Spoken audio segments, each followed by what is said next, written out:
Well,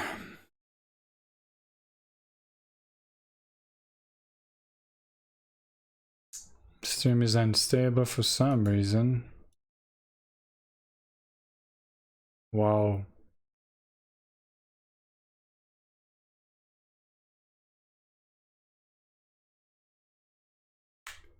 Well,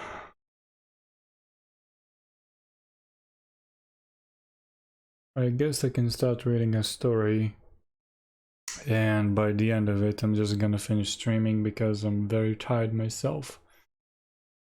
And hopefully this will help you fall asleep. Yeah. Okay, so this is a story from the internet. Obviously. Okay.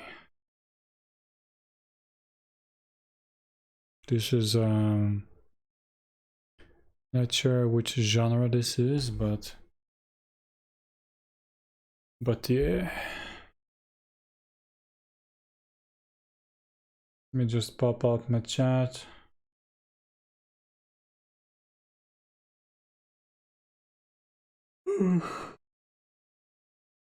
Sorry.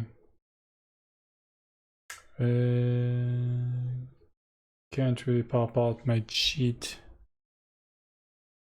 Maybe I should have this on the right and the other one on the left, like that. Okay, channel mute, and there we go. Oh yeah, what is wrong with the layout? I don't know what I did. There we go. Okay, so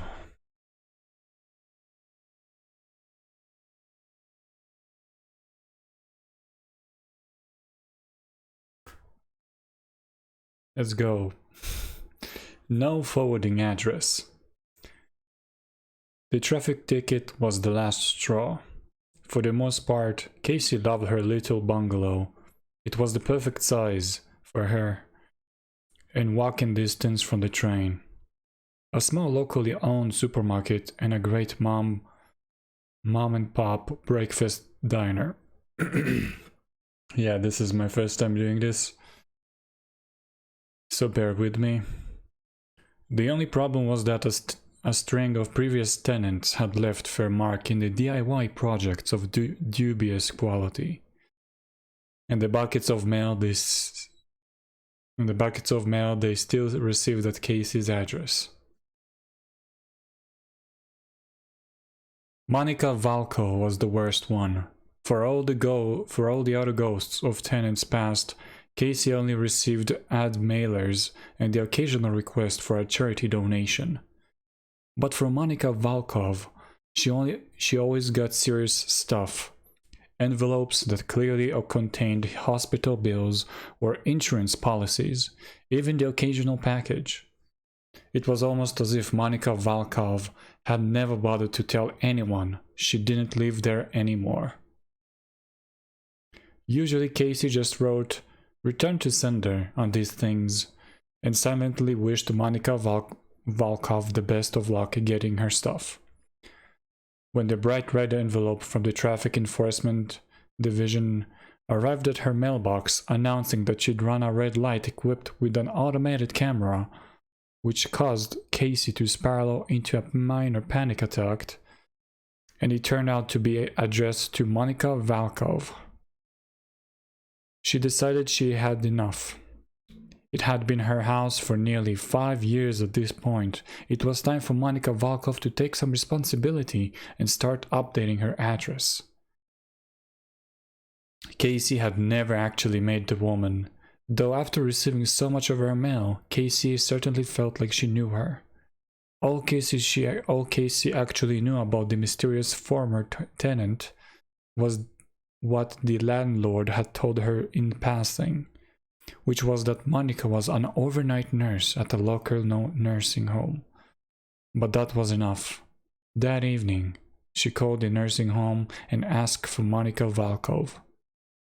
Miraculously, she was transferred right to her. Monica speaking, said a woman on the other end of the line. Hi, Casey began. This is gonna sound weird, but I live in your former house. Oh, Monica Valkov said, sounding bemused. So I still get a lot of your mail, Casey continued, and this week I got a traffic ticket addressed to you. So I thought you would want to know and maybe update your address. Monica Valkov sputtered in irritation. Oh, I don't know, I don't own that car anymore. I gave it to my cousin. The ticket must be his. So, you're getting tickets for a car you no longer own at an address where you no longer live. Casey couldn't keep the edge out of her voice.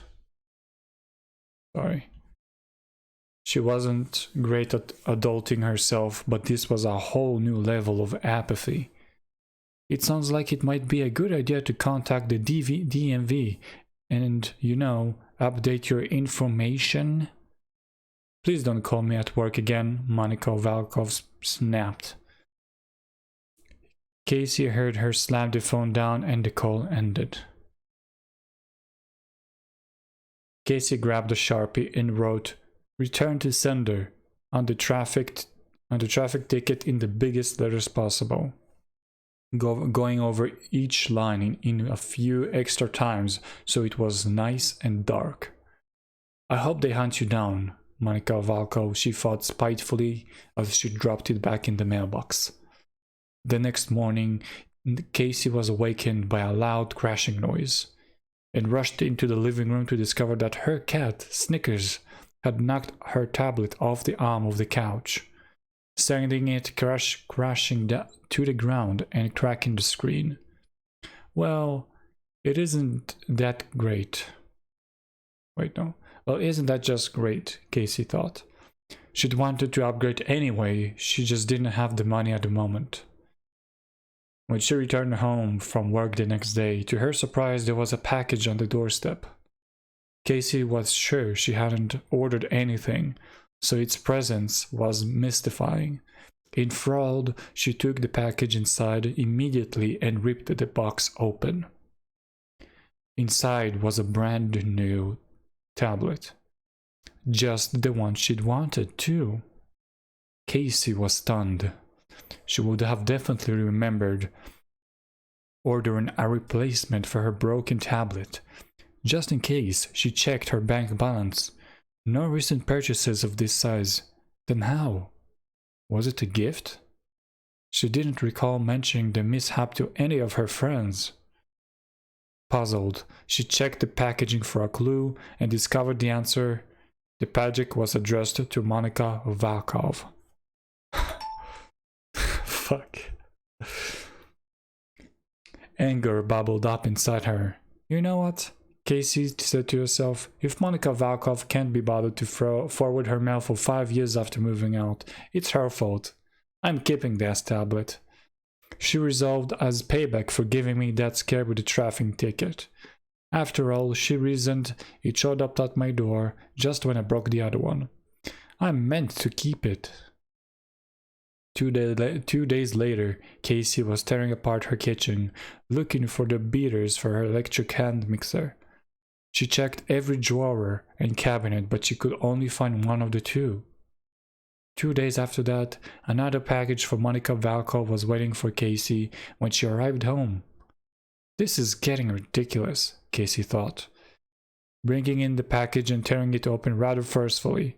To her astonishment, it contained a brand new mixer.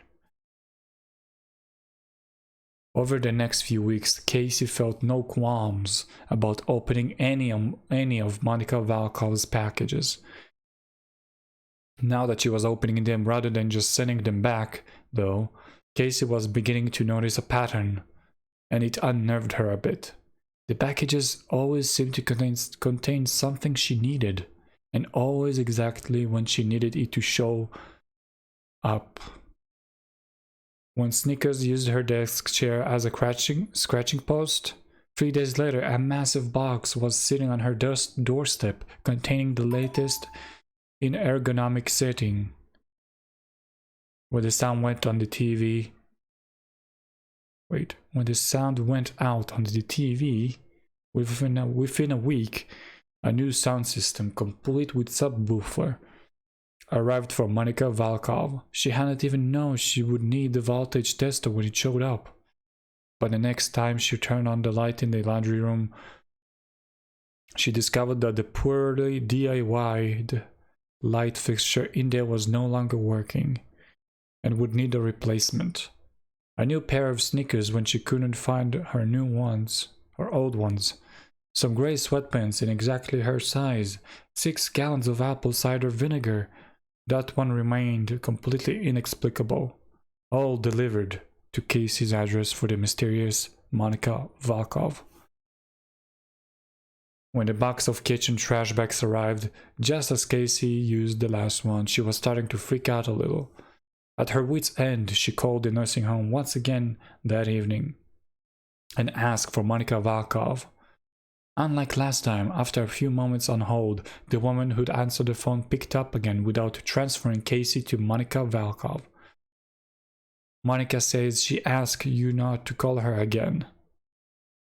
But this is important, Casey stuttered. I keep getting deliveries for her, packages and stuff, and it's getting really... Monica is administering medication to the residents right now. The woman cut her off. I'll have to ask you to call her when she is not on the clock. Have a good evening. With that, she'd hang up. Casey was thoroughly creeped out. She couldn't shake the thing that someone, maybe even Monica Volkov, was watching her, or perhaps listening in on her. That night, she didn't sleep well. The next day, Casey came home from work to a very sick kitty throwing up in the laundry room. After rushing her little guy to the emergency vet, she was told Snickers would have to stay overnight for at least a few days. So it turned out that Casey didn't sleep very well any of those nights either. 3 days later, Snickers wasn't completely back to normal, but he was at least on the mend enough that the vet allowed her to take him back home. The thought of leaving work with the little guy in such precarious shape churned her stomach, so when she arrived home from the vet with her cat, she was, for once, pleasantly unsurprised to see a package on her doorstep. The set of cameras she ordered. She set one up in every room, including the laundry, which was apparently Snickers's chosen puking spot, and left for work the next morning with a bit more peace of mind, knowing she could at least keep an eye on the kitty. Once at the office, Casey turned on her computer and opened her browser to the live feed of her living room. Snickers was sitting in the window, looking perfectly fine. Breathing a sigh of relief, she went on with her workday, keeping the camera feed in the corner of her screen so she could keep an eye on the cat. For the first 20 minutes, everything was fine. Then, as Casey was working on a particularly tedious report, movement in the camera's frame caught her eyes. Casey looked over just in time to see her front door open and a stranger walk in. The intruder was a woman with dark hair, wearing what looked in the grainy footage of the camera feed to be medical scrubs. Casey's heart leaped into her throat as she watched the intruder fiddle with the doorknob for a moment and ultimately remove a key from the knob, then place it in her pocket. Casey reached for her phone and dialed 911. "What is the address of your emergency?" the operator asked. As Casey watched the strange woman kick off a pair of sneakers and leave them near the front, those sneakers, Casey thought with a snickering feeling, look really familiar. Casey hastily gave her address and blurted out, "There's someone in my house." "Are you in the house?" the operator asked. "No, I'm watching a live feed." Casey started to explain as the woman left the living room. Desperately, Casey fiddled with the camera controls. trying to remember how to switch to the other rooms to see where the woman went. You're watching remotely and you saw someone enter your house, the operator repeated. Do you recognize the person?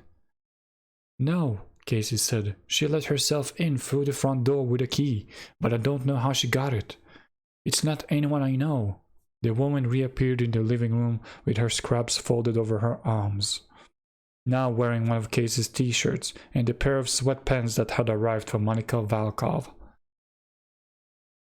As the operator had Casey describe the woman, Casey watched the intruder wander into the kitchen and grab a soda from the fridge, then plop down on the couch and turn on the TV. Casey watched, horrified, as the woman grabbed Casey's tablet. Monica Valkov's tablet, technically, and began paging through a few apps. Sneakers trotted over Sneakers trotted over without any concern and curled up in the woman's lap.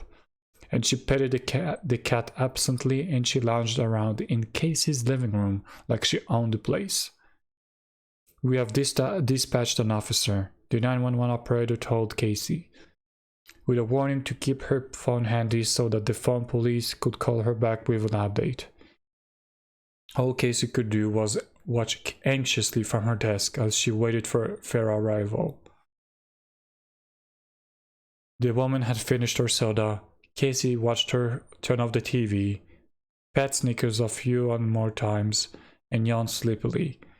Standing up and stretching, she picked up her empty soda can and her scrubs and left the room.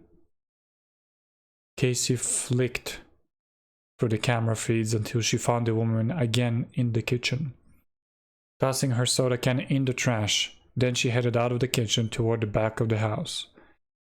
Casey followed her again, catching sight of her in the camera feed from the laundry room. She tossed her scrubs in the washer, poured in the detergent, and started the machine. Then she jumped. There was no sound through the video feed, but it looked like as though she was reacting to a noise at the front of the house. The police must be there, she thought with a shudder of relief. The woman glanced around furtively and opened a small door next to the washing machine that came up to about a hip height. Casey had forgotten that door was there. It led to a small crawl space, and the last time Casey had opened it, it was probably the day she moved in. The camera's angle just barely showed the dark inside of the crawl space, and it was not empty. To Casey's dawning horror, she could make out a blanket or two, a small pile of folded medical scrubs, and a neat little stack of canned food. The woman knelt down, crawled inside, and shut the door behind her. Wow, so basically the woman is living in some small crawl space. Okay, like a homeless person, for some reason. Okay, that was a pretty good read. I hope you all enjoyed the read. It was about 18 minutes. Wow, it's really dark. There we go. It was a pretty short read, but I hope you enjoyed it.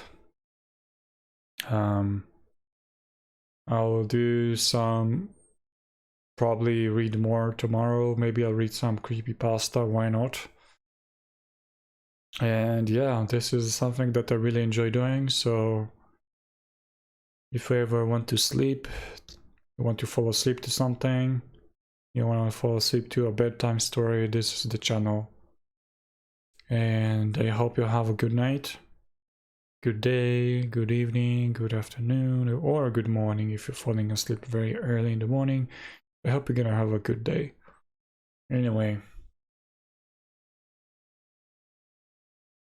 I wish you